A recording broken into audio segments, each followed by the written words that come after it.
And a good Thursday morning to you. Welcome into the Nick Craig Show, streaming live this morning on YouTube, Rumble, X, and Facebook. Don't forget that you can take the show with you 24/7 on demand by checking out the Nick Craig Show in your favorite podcast app. You can also listen online by visiting the website nickcraig.com. Our show this morning is brought to you in part by the good folks Melissa Gott and her team over at the Law Group. Visit them online, lawgroupnc.com, or give them a call, 910-251-6088.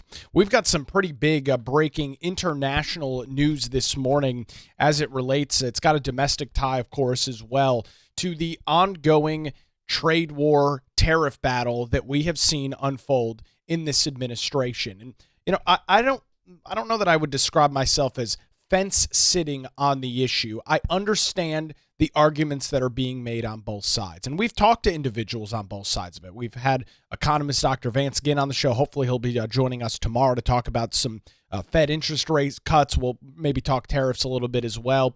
Individuals who are on the side of free market economy. Individuals that say these trade wars in an attempt to try and ink more lucrative deals.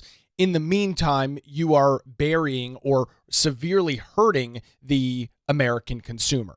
You are putting a huge amount of stress, pressure, and pain on the middle class. I understand that argument and that side of it.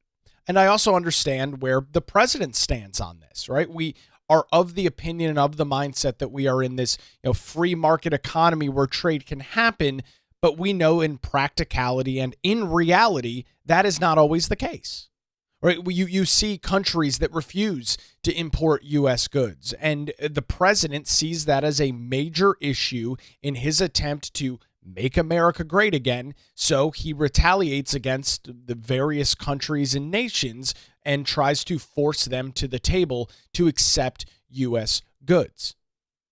So I get and I see and I understand both sides. I will say that, and this is something that, can kind of get you in trouble with those on the right. There is no question about it that tariffs in the short term are an additional tax on the U.S. consumer. I mean, whether there are long-term benefits is regardless of the situation. In the short term, with tariffs, goods that you consume, that we consume as Americans, cost more. There is no way to beat around that bush. There is no way to argue that that is not the case. That is absolutely what happens with tariffs. Companies that produce products that have imports or have material goods that go into their products that are coming from nations with high tariffs, you and I are paying for that. The company that is producing said good is not eating the tariffs. Now, they might be eating some or a little bit, but at the end of the day, that increase in cost due to increased input costs from tariffs, you and I, the American consumer, are paying for. And so the question has always been, and this is where I tend to agree with the Trump administration, is some short-term pain worth a long-lasting, more sustainable global economy with trade between the United States and other nations? I think the president is right about that. I do think that the United States has been taken advantage of as it relates to some pretty miserable trade deals in the past, and the president's attempt here to bring a litany of different nations and countries to the table is a good one. And I think for the most part, Americans, understand that concept. The question is, can they financially hold out? While they might want the United States to have stronger trade relationships in the future, the million-dollar question, and this is always why I've been of the mindset that these trade wars and these tariff wars are a huge gamble for the Trump administration. Do they have the pure financial means to do so?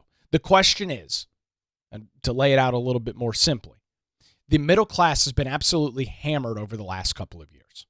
We have seen prices freaking explode for the middle class, and not in a good way. Everything is costing more. Everything is skyrocketing in price. The last couple of years have been really, really tough for the middle class American consumer. And so the question has always been, from my vantage point, does the middle class have the financial ability to wait potentially 6, 12, 18, 24 months for some of these deals to work themselves out? That's been the $1 million question since day one. Do they have the extra savings? Do they have the cash on hand? And can they deal with some of these short-term pains that we know will exist when you get into these trade wars to have on the other side a better outcome long term? That's been the $1 million question from my vantage point from day one with these tariffs, with these trade wars. And so the president this week was on a tour of Asia. His last stop over the last 2 days, he has been in South Korea, not only meeting with leaders of South Korea itself, but other nations throughout Asia. And while we were asleep last night, or hopefully asleep last night, President Trump did meet with Chinese President Xi Jinping, and we've got some good news coming out of that meeting. That high-stakes meeting that took place with the Chinese Communist Party leader. The two leaders sat down in a building on a South Korean airbase at approximately 11:15 a.m. local time for bilateral discussions. This is the first time that Trump and Xi have met each other in person since Trump reclaimed the presidency in January. They did have a meeting during his first term in office. That took place in Japan in 2019. They both attended the G20 summit. White House officials scheduled a window of just under 2 hours for a chat between the U.S. delegation and the Chinese delegation before the president packed up shop and headed back to the United States. He is in the air now, will be landing in the United States a little bit later on today. The president also met with the South Korean president to discuss, investments and security, but no trade deal was officially signed with South Korea. Xi will remain in South Korea on November the 1st to hold bilateral meetings with the South Korean president. So this is what we are learning from this meeting, as a variety of issues were on the table as the two leaders met to discuss a variety of things. Tariffs, of course, fentanyl, that has been one of the big issues that the president has continually pointed the finger at China, not only importing of fentanyl, but fentanyl precursors that are being shipped by Chinese companies and being flown into the U.S. market has been a major problem. Global supply chains, Indo-Pacific security, a whole bunch of a litany of issues that they discussed. A Chinese spokesperson who confirmed the meeting called the high stakes level relationship between Trump and Xi irreplaceable in a strategic relationship between the two countries that he said would be an in-depth exchange. President Donald Trump has said that the list of issues that he wants to raise with Xi is long and expects cooperation and concession from Beijing on several items. Trump and U.S. officials have also signaled that the 100% tariffs are no longer on the table, given that Beijing is expected to hold off on disruptive export restriction programs for things like rare earth. The United States and China had imposed tariffs reaching triple digits on each other back in April amid escalating tensions. However, those tariffs have been paused several times as some discussions and some negotiations have taken place. The next deadline was scheduled for November the 9th, but is now going to be pushed off. So this is what we are learning from the meeting. President Donald Trump calling it an amazing meeting between him and Xi taking place in South Korea. Again, this happening overnight. And I've got some audio from President Donald Trump, who had this bilateral meeting. This is some of the exchange that took place late overnight here on the East Coast between Trump and Xi. It's got some other music or audio playing from somewhere. See if I can figure out where that is. Okay, yes. Here is Trump and Xi. This is in South Korea. It was Thursday their time, still Wednesday night here on the East Coast. Take a listen. And it feels very warm seeing you again because it's been many years. Since your re-election, we have spoken on the phone 3 times, exchanged several letters, and stayed in close contact. And our joint guidance, China-US relations have remained stable on the whole. Given our different national conditions, we do not always see eye to eye with each other. And it is normal for the 2 leading economies of the world to have frictions now and then. And in the face of winds, waves, and challenges, you and I, at the helm of China-US relations, should stay the right course and ensure the steady sailing forward of the giant ship of China-US relations. I always believe that China's development goes hand in hand with your vision to make America great again. Our 2 countries are fully able to help each other succeed and prosper together. Over the years, I have stated in public many times that China and the United States should be partners and friends. This is what history has taught us and what reality demands. A few days ago, in the latest round of consultation, our 2 economic and trade teams reached basic consensus on addressing our respective major concerns and made encouraging progress. So that's what you're hearing, the voice, obviously not the voice of President Xi, but you're hearing him through a translator as this meeting was taking place. You can see from the U.S. side, you've got, of course, President Donald Trump himself, Susie Wild sitting at the table. You don't see that typically very often. Scott Bassett is there as well. A couple of other people. Howard Lutnick also looks like he's in that meeting as well. So very, very high stakes as it relates to who and what sides were at the meeting. And with that, you had these bilateral discussions, this bilateral meeting taking place. You heard some interesting commentary there from President Xi about what is going on and how he believes that the United States and the development with China's development, it goes hand in hand with the president's mission to make America great again. Some very interesting commentary there from him. And what we are learning this morning, at least as being reported by Fox News, President Donald Trump said that he will cut tariffs on Chinese imports after that highly anticipated meeting with President Xi. Again, that meeting taking place in South Korea, citing some new understandings on fentanyl enforcement, farm trade, and this is pretty big, a pause on rare earth export limits. Since returning to the White House in January, President Donald Trump has levied major tariffs on Chinese imports, a move that prompted Beijing to tighten its control over exports of rare earth elements. Both leaders signaled interest in reducing tensions to avoid further shock to the global economy.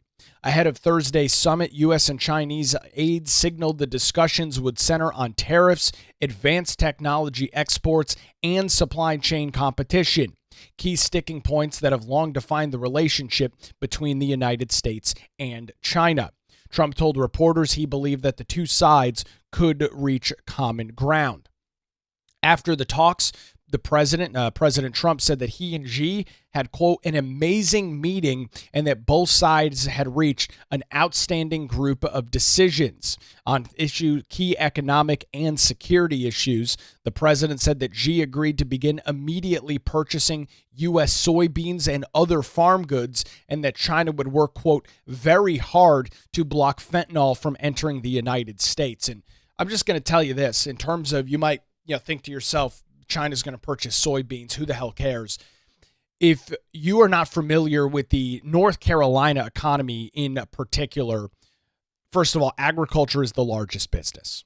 North Carolina's got a lot of business, a lot of technology, a lot of other sectors that are very prominent, but agriculture is still the largest business in the state of North Carolina. I mean, when you look at the economic success of this state, a lot of that is driven by the agricultural industry.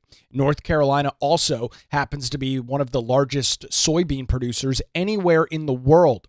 And so when we learned earlier this year that China would stop its purchase of soybean, that had, of course, sent a shockwave through the agricultural industry here in North Carolina. Not only is ag the largest business, but soybean is one of the largest exports that the state of North Carolina has, not only to other places throughout the United States, but throughout the rest of the world. You also look at things like tobacco, a major industry here in North Carolina. China is one of the largest importers of tobacco anywhere on the world as well. So these trade talks and discussions, while for many of us, we look at, okay, what are we buying on Amazon? What are we buying at Walmart or whatever? Are those prices going up? If there is not a more permanent deal that comes forward, if these tensions continue to rise, that could be a major problem for North Carolina's economy. And it will affect every corner of this state. I mean, all from the mountains all the way to the coast. It is a large, large economic driver that employs hundreds of thousands of people within, not only within agriculture, but all of the industry surrounding it. I mean, you look here, the Port of Wilmington, the port up at Morehead City, a lot of the boats going in and out, bringing a North Carolina grown product and shipping those products internationally. I mean, it is a massive business that has tentacles throughout the rest of North Carolina's economy. So the fact that China, according to the reporting from Trump over at Fox News, that they're going to purchase U.S. soybean and other farm goods, which I presume tobacco would fall into, that is freaking massive. I mean, that is a huge deal, not only for the U.S., but I would say even more the state of North Carolina and producers who were wondering what the hell they were going to do with potentially millions upon millions of pounds worth of soybean. Because if China wasn't going to purchase those products, there's no other place to put them. There's not another large market to put that stuff in. There's an article over at Carolina Journal back in early October. Soybean is one of the top 5 cash crops in North Carolina. At the time, Charles Hall, who is the executive director of the North Carolina Soybean Producer Association, told Carolina Journal, quote, China has not placed any order for new crop soybeans in the current marketing year, which started on September the 1st. Listen to this. China bought 30% of the U.S. soybean crop in recent years, and overall, China buys 60% of the global soybean supply annually. Roughly 10 to 12% of soybeans grown in North Carolina are exported, a relatively small share compared to other states. However, according to Hall, our biggest customers are also in North Carolina. So you've got a lot of domestic use of soybean, but 12% export, that is a significant percentage. That is a large amount. And so when you're hearing and these soybean producers are getting ready to harvest their crop and they're told, well, hey, China's not purchasing, what the hell are you supposed to do with all that extra product? I mean, you can't sit on it. You can't just wait and it's not going to be good next year. I mean, you got to get this stuff out. And this stuff is years in the planning, folks. I mean, I'm not going to sit here and pretend to be some agricultural expert, but I know enough about ag. You have to plan this stuff out, in some cases, years in advance. I mean, these things don't just happen immediately. And so you've got farmers that are, planning out what their crop yield is going to look like 2-3 years in advance. And so when all of the sudden they have expected China to purchase however many millions of dollars worth of North Carolina soybean, and then they find out China hasn't purchased anything, these producers are screwed. They've already invested the money. The crop is already planted. In some cases, it's close to harvesting, and now they have no buyer. Right, so that is a major issue, and it is one of the concerns that many have voiced as it relates to tariffs.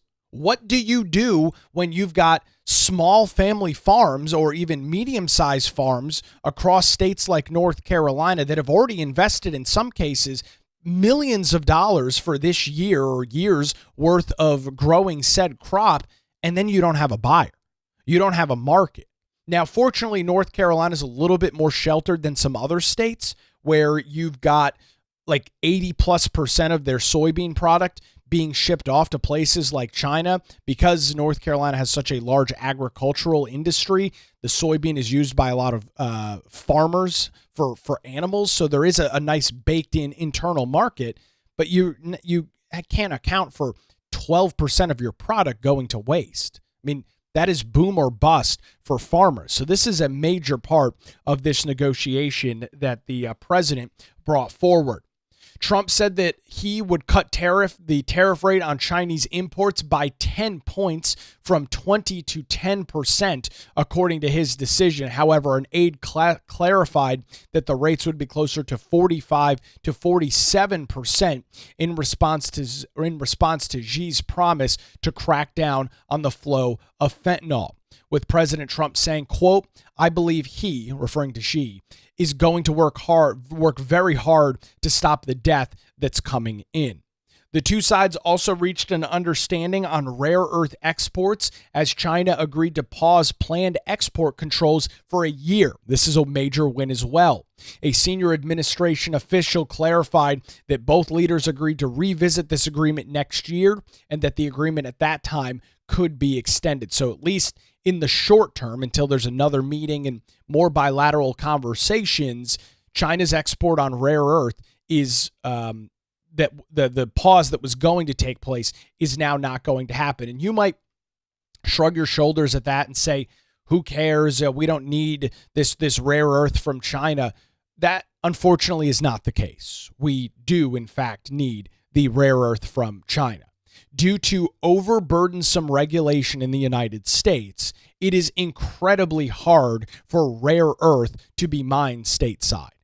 You've got federal entities, you've got state level entities and agencies that make it practically damn near impossible for rare earth producers in the United States. It is a very, very hard business. There are some companies in the rare earth sector that are doing well right now as some of these talks have unfolded, and it looked like there was going to be essentially a full-on stop of rare earth imports into the United States from China.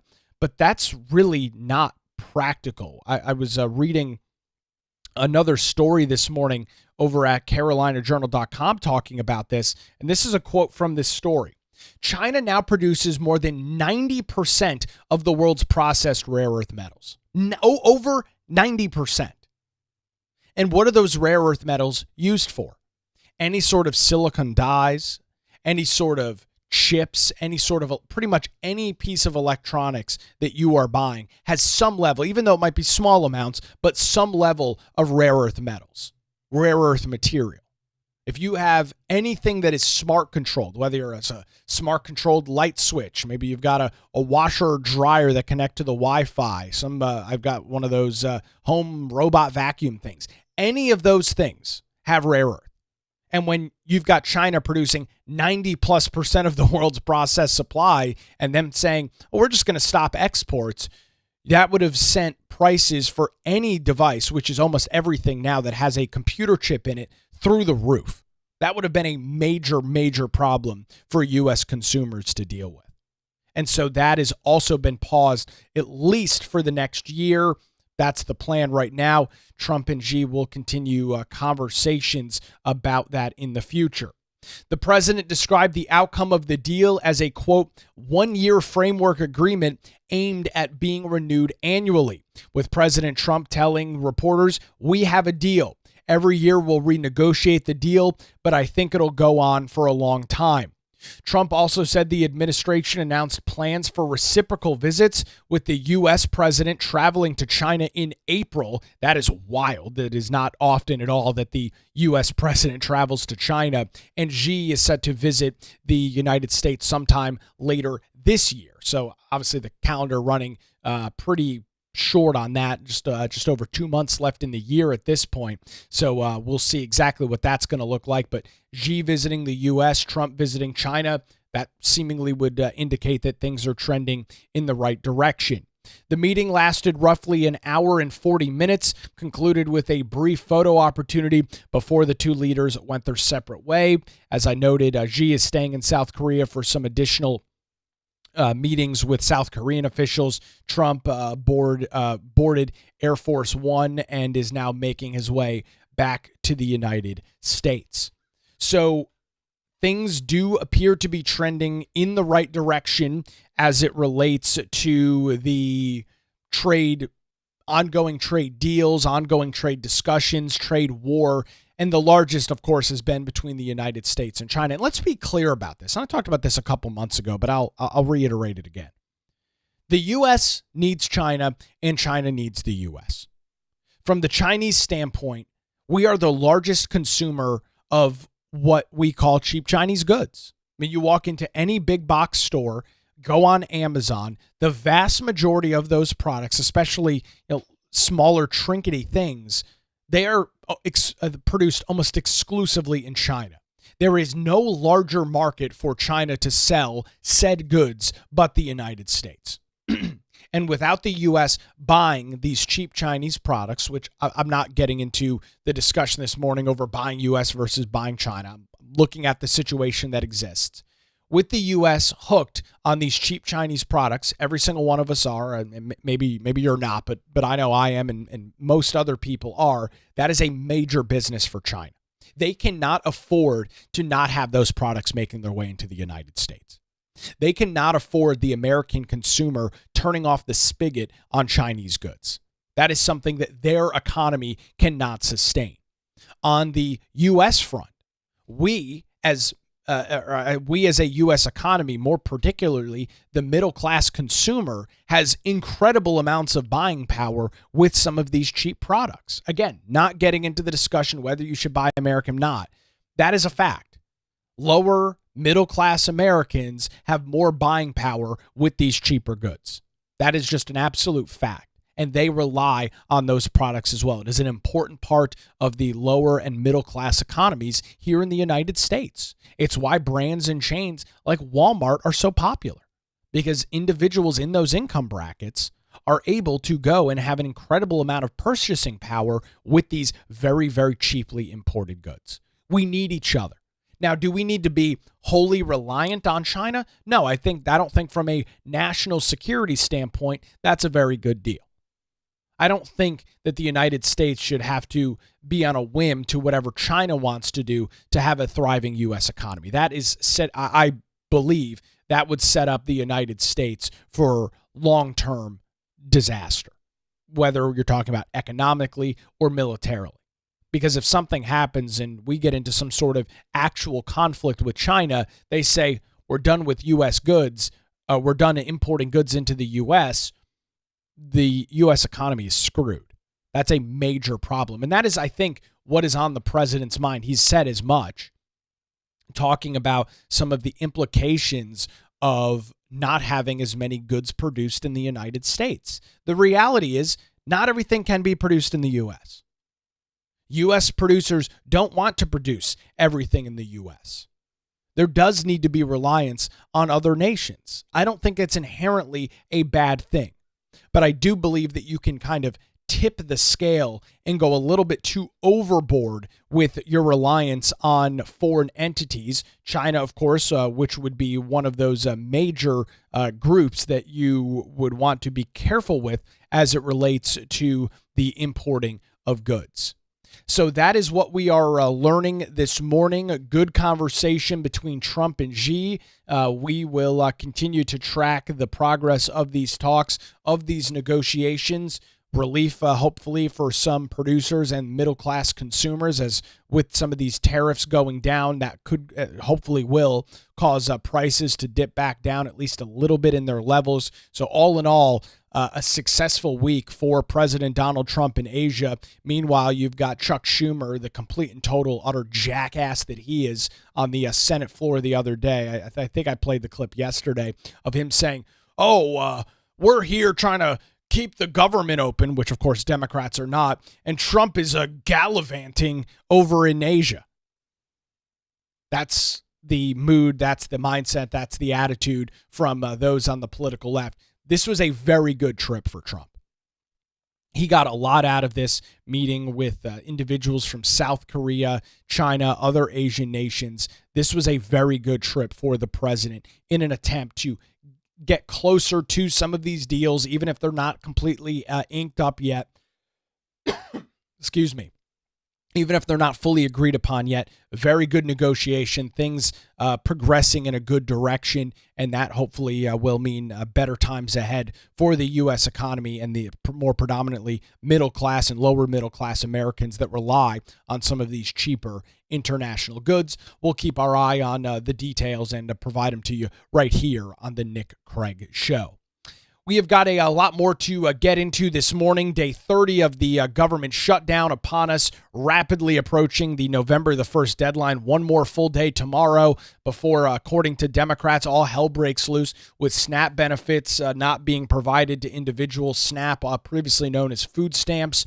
We'll get into some of the commentary on that, including Senate Leader John Thune being real fired up on the Senate floor, which is not something that you typically see from Thune. We'll hear from Senator Adam Schiff. We love him. He always has great commentary, right? Shifty Shift and Pencil Neck Shift over there. We'll hear from him. Plus, J.D. Vance said he had a lot of really good things to say at a Turning Point USA event that happened last night. He was with Erica Kirk and, of course, the vice president as well in J.D. He had one specific line that I really want to highlight and talk a little bit about, so we'll get into some of those details as well.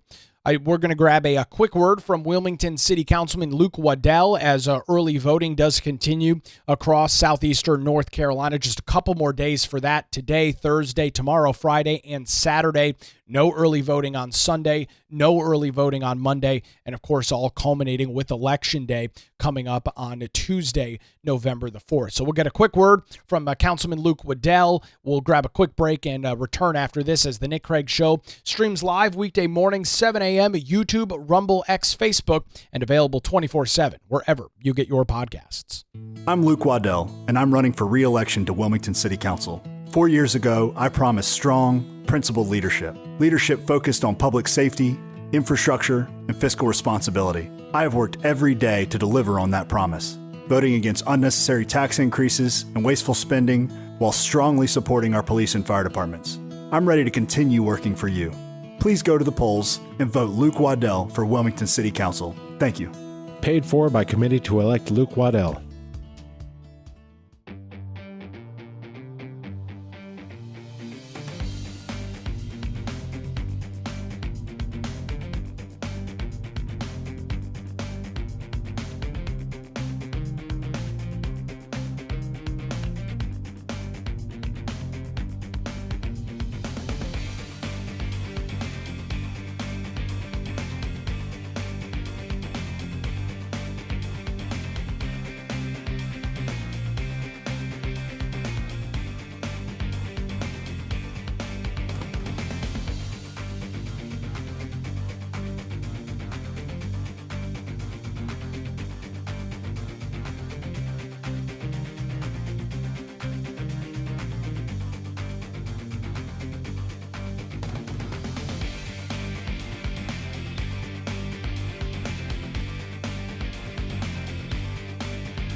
And a good Thursday morning to you. Welcome back to the Nick Craig Show. Looking forward to chatting with everybody tonight on our Patreon Hangout. That is coming up at 7 p.m. tonight.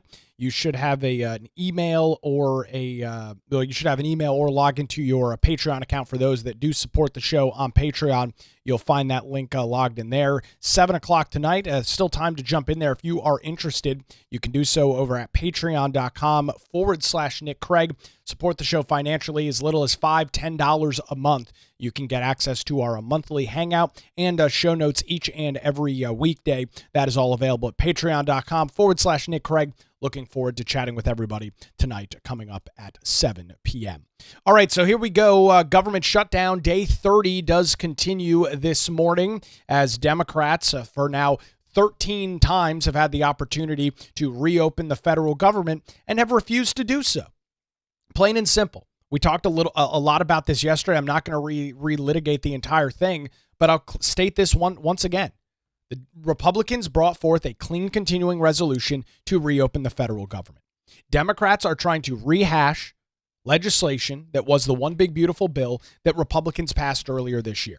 They don't like the fact that they lost on the one big beautiful bill, so they have kept the government closed for the last 30 days in an attempt to try and win this battle. And the question has been, and I've had this same question as well, will Republicans crack under pressure? That is what we have typically seen in the past. Now, Donald Trump, I don't think there's any question that he was going to stand strong on this, but there was questions for individuals like John Thune, who is the Senate Majority Leader in the U.S. Senate, and House Speaker Mike Johnson, whether they would cave or fold to pressure. Right? They are in completely different governing bodies than the President of the United States. And of course, they're hearing from their Democrat colleagues. They're kind of taking it from all different sides on it. So the question has been, will Republicans in the Senate fold and give the Democrats what they want? And while it's not immediately clear what's going to happen yet, listening to Senator John Thune's comments on the Senate floor yesterday indicates he is pissed beyond belief, and I don't see him cracking at all. Take a listen to this. And we've tried to do that 13 times. And you voted no 13 times. This isn't a political game. These are real people's lives that we're talking about. And you all have just figured out, 29 days in, that, there might be some consequences. There are people who are running out of money. Yeah, we're 29 days in. And they've done their best to make sure that a lot of these programs are funded. But at some point, the government runs out of money. 13 times, people over here voted to fund SNAP. 13 times they voted to fund WIC. My aching back. Finally realized this thing has consequences. Well, you know what? What Democrats are doing here, they're making plans to keep the shutdown going. Well, there you go, and that's fine if they want to keep the shutdown going. And I saw that this tweet is from an individual who apparently worked for Senator John Thune for 3 years, and she wrote this on X, quote, "I worked for Senator Thune for 3 years, and I never once heard him raise his voice or get angry. Democrats picked the wrong Senate Majority Leader to play political games with," and that to me is pretty substantial. I mean, when you've got somebody who spent 3 years working with Senator Thune saying, this is just not a guy that raises his voice. This is not a guy that gets all pissed off and angry. He's not, kicking garbage cans and punching the wall. And then this video of him lambasting, screaming at Democrats on the Senate floor. I think to me, that is a pretty strong indication that Thune is not moving off this issue. That he is not going to cave to the Democrats' pressure, fold to their ridiculously stupid and outrageous demands, and reopen the government. And, the point he makes is one that needs to be driven home. 13 times, Senate Republicans have voted to fund SNAP. 13 times, Senate Republicans have voted to fund WIC. 13 times, Senate Republicans have voted to reopen and give federal employees pay. They have. 13 times. They are on the record every single time. It is the Democrats that have chosen not to do this. If they care so much, which I truly don't believe they do, if I'm being bluntly honest with you. There's a lot of outrage from the left on, oh my God, SNAP benefits are going to stop on Saturday. If they truly cared about SNAP benefits, they would have already solved this problem. I'm going to step out on a limb and say, I don't think they really care. They claim they care about the American public. They claim that they want to do good amongst the American people. I don't believe it, because I believe that their hatred for Donald Trump, their hatred for Republicans outweighs everything else. And so I think Senate Democrats internally and maybe Democrats across the board in Washington, D.C. are saying, well, to hell with the American people. We've got to get one over on Trump. We've got to do everything in our power to stop Orange Man bad. And if that means that low-income individuals that rely on SNAP don't get benefits for a couple of months or a couple of weeks, couple of months, then so be it. And I think that's genuinely the attitude that you're getting from Senate Democrats right now. Here's a couple of minutes of Shifty Schiff, Adam Schiff, the senator from California. These are his thoughts on the government shutdown. I'm sure we'll learn some very insightful things from the great senator from California. Let's take a listen. So tonight I want to talk about this image, this one right here, this indelible image of the destruction of the East Wing of the White House. Why is this image so transfixing? Why is this image so captivating, so appalling to so many millions of Americans? What does it say about the Trump administration? Well, first of all, this image is significant for a host of reasons, but perhaps most significant in that it is reflective of Donald Trump's main priority. His main priority right now, which is not making sure that people can afford their health care. It's not putting an end to the government shutdown. It is not trying to feed people who are hungry. Quite to the contrary, he is cutting off food assistance for poor people. No, the president's main priority is building a 90,000 square foot ballroom, a gilded ballroom. You don't have to take my word for that. Here's Carolyn Levitt, the White House press secretary, talking about... So we don't have to take Adam Schiff's word for it.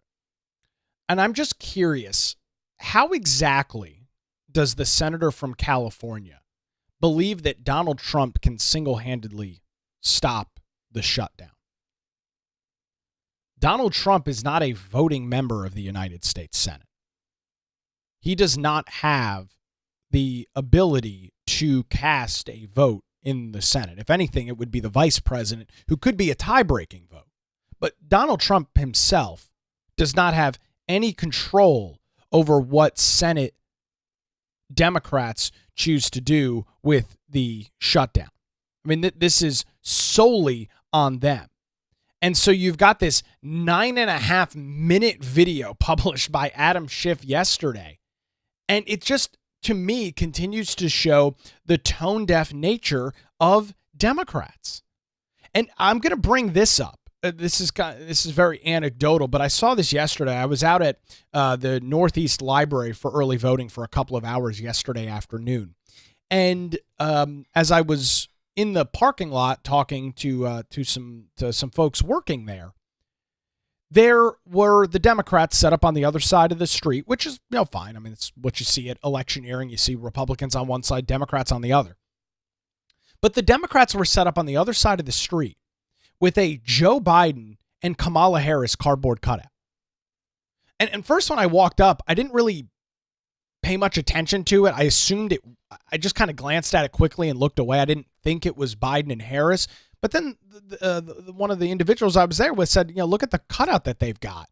And that really, seeing a cardboard cutout of Joe Biden and Kamala Harris outside of the Democrats' tent at early voting yesterday really was a strong indication to me that across the board, whether we're talking about Democrats in Washington, D.C., whether we're talking about Democrats in Raleigh, or whether we're talking about Democrats in Wilmington, they are so completely out of touch with the American people.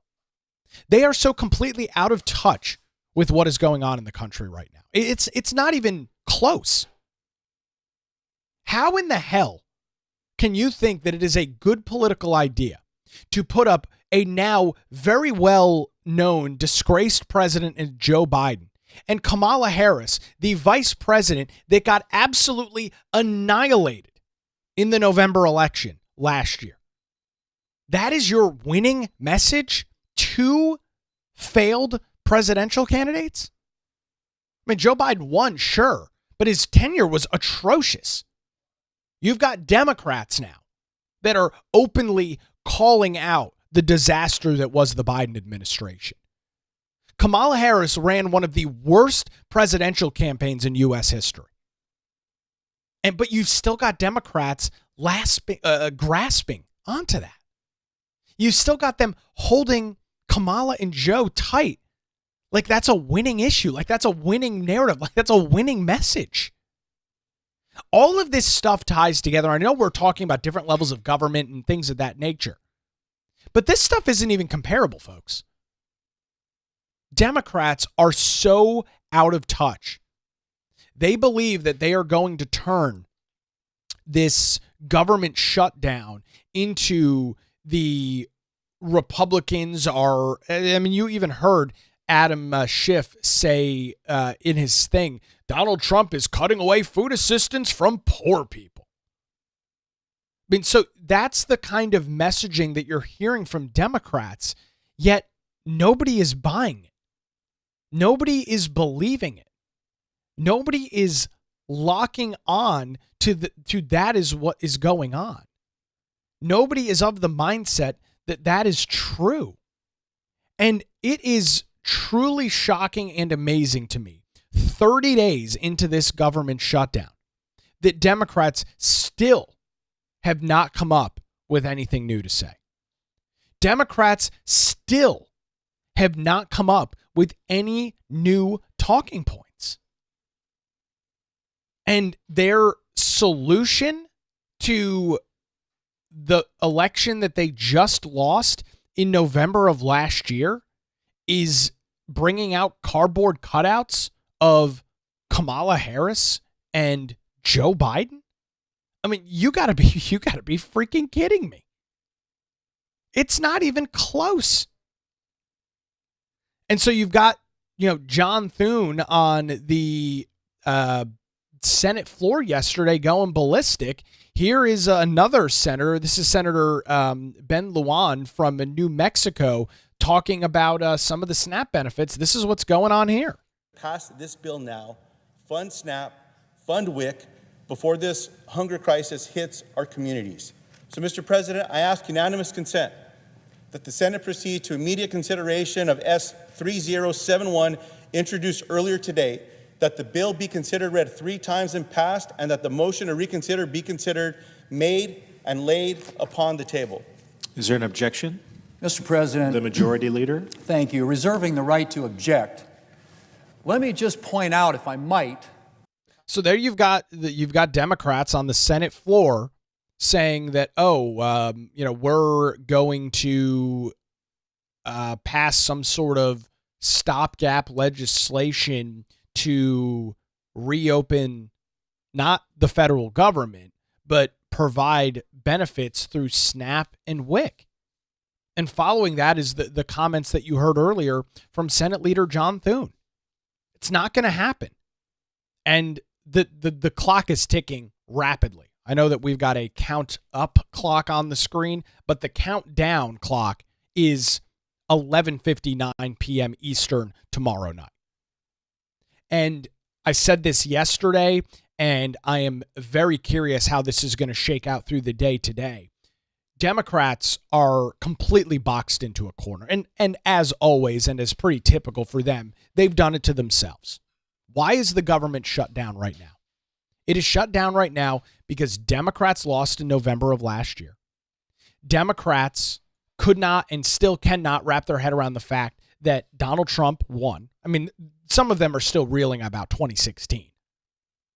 But they cannot wrap their head around the fact that they lost an election almost a year ago at this point. It's been almost 12 months.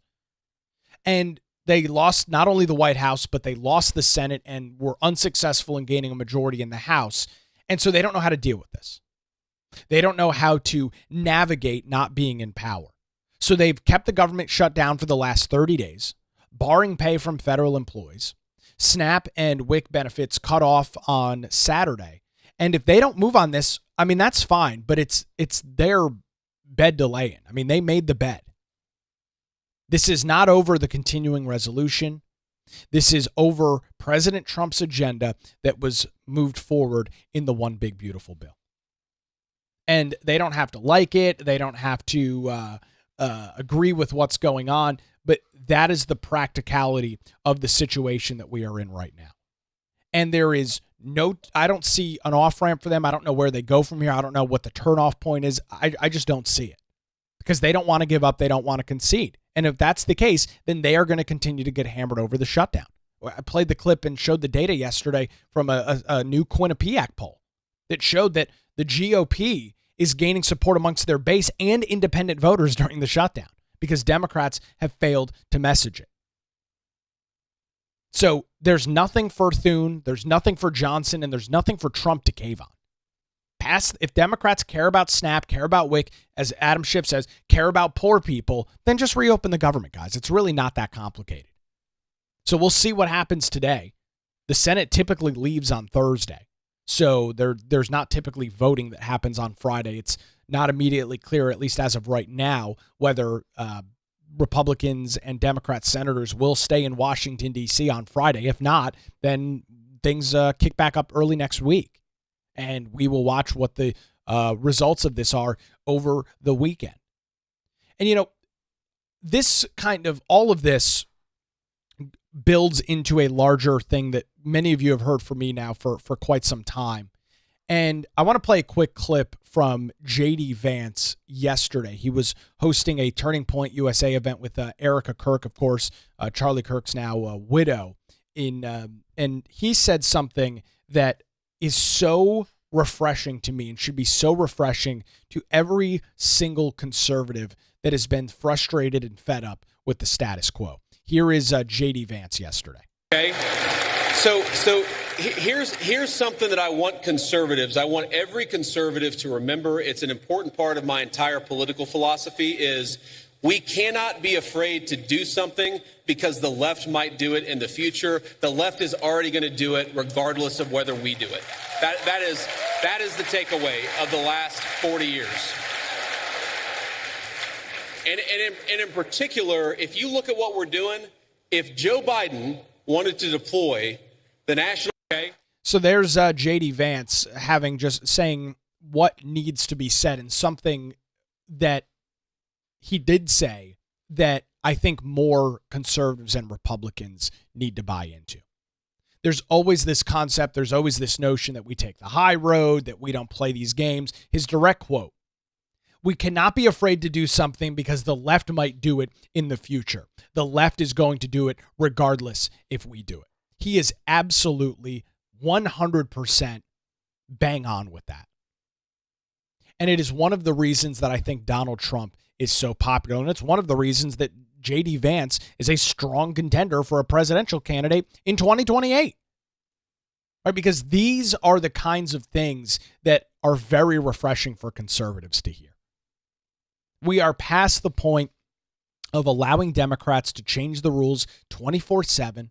We are past the point of Democrats being able to do whatever the hell they want, when it's politically expedient. And we have to sit there with our arms, with our fingers together, just waiting and playing the nice game and pretending to get along. To hell with that. If Republicans don't do it because of the concern that the left might react, we know damn well the left is going to do it anyway. We have seen it time and time again. There is example after example.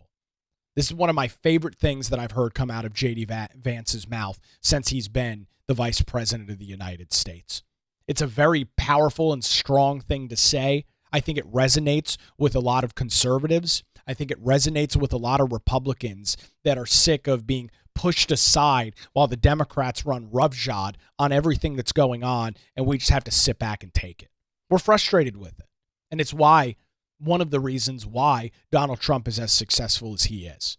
Because he has broken the traditional Republican curse of, when the time gets tough, we don't want to do anything because we're afraid that the Democrats might do this to us in the future. Lo and behold, what happens?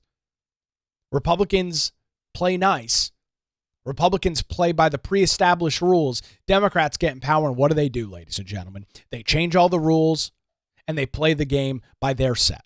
And we have to play by the old rules. No more. We're done doing it. Great commentary there from Vice President, I should say, J.D. Vance. So a lot that we are tracking throughout the day today. President Trump landing back in Washington, D.C. a little bit later on after a successful trip in Asia. We've got a lot to get into. We'll do that tonight on our Patreon Hangout for those that support the show financially. Patreon.com/Nick Craig. Check your email there. You should have a Zoom invite. That'll be taking place 7 p.m. tonight.